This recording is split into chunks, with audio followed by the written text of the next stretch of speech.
فلا مضل له ومن يضلله فلا هادي له ونشهد أن لا إله إلا الله وحده لا شريك له ونشهد أن سيدنا ومولانا محمدا عبده ورسوله صلى الله عليه وعلى آله وأصحابه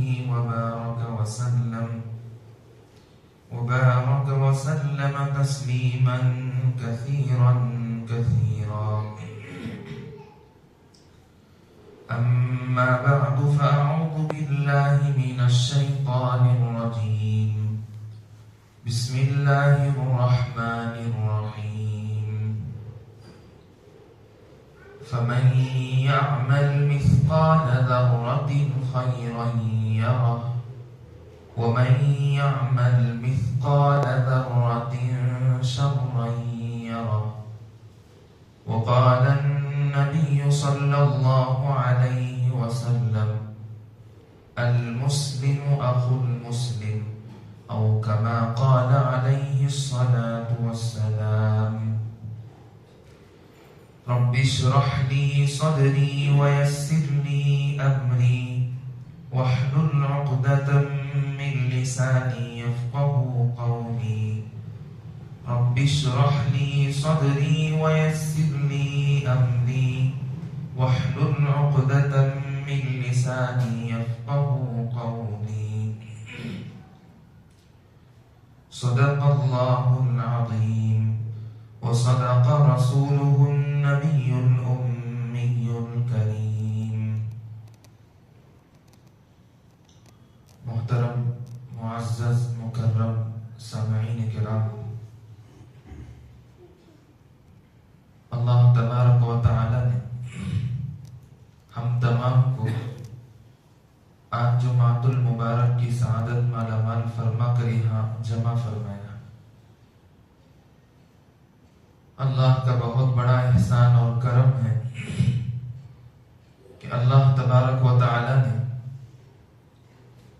امت محمدیہ کی اصلاح کے لیے اور اس کی اچھائی کے لیے، اس کے رہن سہن کے لیے، معاملات، معاشرات، اخلاقیات، ان تمام چیزوں کو سنوارنے کے لیے اللہ تبارک و تعالی نے ہمیں قرآن جیسی عظیم شان نعمت عطا فرمائی ہے، اور سینکڑوں ہزاروں سینکڑوں حدیثیں اللہ تبارک و تعالی نے ہمیں نصیب فرمایا انسانوں کی سدھار کے لیے اور اپنی بگڑی کو بنانے کے لیے، آخرت کو سنوارنے کے لیے۔ اللہ تعالی نے ہمیں صحابہ کرام رضی اللہ عنہم اجمعین کی کثیر تعداد، انبیاء کرام علیہم السلام کی کثیر تعداد ہمیں میسر فرمایا۔ اتنا سب کچھ اللہ تبارک و تعالی عطا فرمانے کے بعد اگر انسان اپنی آخرت کی فکر نہ کرتا ہو اور نیکیوں کا انبار جمع کرنے کی فکر نہ کرتا ہو تو ایسی زندگی پر لعنت ہو۔ آدمی کو ہمہ وقت جو ہے اللہ کی یاد میں رہنا چاہیے۔ میں کئی ہفتے پہلے بھی بتایا تھا کہ آدمی اگر چاہ لے تو چیزوں کو دیکھ کر اور دیگر مخلوقات کو دیکھ کر بھی اللہ کی یاد کو تازہ کر سکتا ہے۔ ابھی میں نے آپ حضرات کے سامنے جو آیت مبارکہ تلاوت فرمائی ہے کہ فَمَن يَعْمَلْ مِثْقَالَ ذَرَّةٍ خَيْرًا يَرَهُ، کہ اگر آدمی ذرہ برابر بھی نیکی کرے، رائی کے دانے کے برابر ہی کیوں نہ ہو، چلتے راہ سے اگر کانٹا بھی ہٹا دیا اور اللہ کے یہاں وہ عمل مقبول ہو گیا تو اللہ تبارک و تعالی اسے جنت نصیب فرما دیں گے۔ اور اگر آدمی گناہوں میں ملوث ہے، یا نہیں تو اگر وہ گناہ نہیں کر رہا ہے لیکن دوسروں کو گناہ کرنے پر آمادہ کرتا ہے، تو وہ بھی اسی درجے میں شامل ہوگا کہ یہ خود گناہ کیا ہے۔ جیسے مثال کے طور پر ایک آدمی دوسرے آدمی سے پوچھتا ہے کہ بھائی کہیں کسی جگہ جو ہے فلم تھیٹر لگا ہوا ہے اور اس میں نئے فلم ریلیز ہوئے ہیں، مجھے اس کا ایڈریس پتا بتا دو کہ وہاں تک کیسے پہنچے۔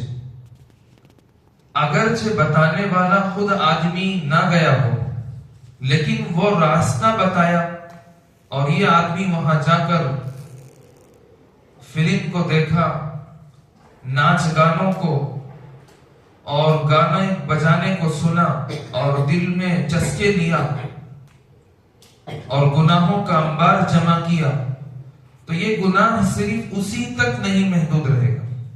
یہ گناہ میں اللہ تبارک و تعالیٰ اس کا بھی حصہ رکھیں گے جو آدمی جگہ بتایا۔ اسی طریقے سے کوئی آدمی آیا کہنے لگا کہیں جلوس لگا ہوا ہے، وہاں کا پتہ بتا دو۔ آدمی وہاں کا پتہ بتا دیا کہ بھائی انسان ہے، تو آپ کو انسان ہونے کی وجہ سے یہ کام نہیں کرنا چاہیے کہ اللہ ناراض ہو جائے۔ اور بہت سے لوگ آج کل جو انٹرنیٹ اور موبائل کے ذریعے سے اور دیگر آلات ہیں جس کو ہم نہیں جانتے ہیں، عوام اس کو سمجھتی ہے، عوام جانتی ہے، کئی سارے چیزیں ایسی ہیں کہ جن کے ذریعے سے بھی انسان کو آگاہی اور خبریں ملتی ہیں اور اس کو ہمیں اس کا کوئی پتہ نہیں ہے۔ تو بسا اوقات کسی عورت کا لباس اور کوئی عورت سامنے ایڈورٹائز دیتی ہو یا اسی طریقے سے کوئی خبر بتاتی ہو تو لوگ سمجھتے ہیں کہ بھائی یہ چیز تو بہتر چیز بتا رہی ہے۔ فرض کر لو اگر وہ عورت ہی کیوں نہ ہو بتا رہی ہے کہ فلاں گاؤں کے اندر فلاں شہر کے اندر مسجد کی آبادی ہے اور وہاں ایک مسجد تعمیر ہوئی ہے اور اس مسجد کا آج جو ہے افتتاح ہے،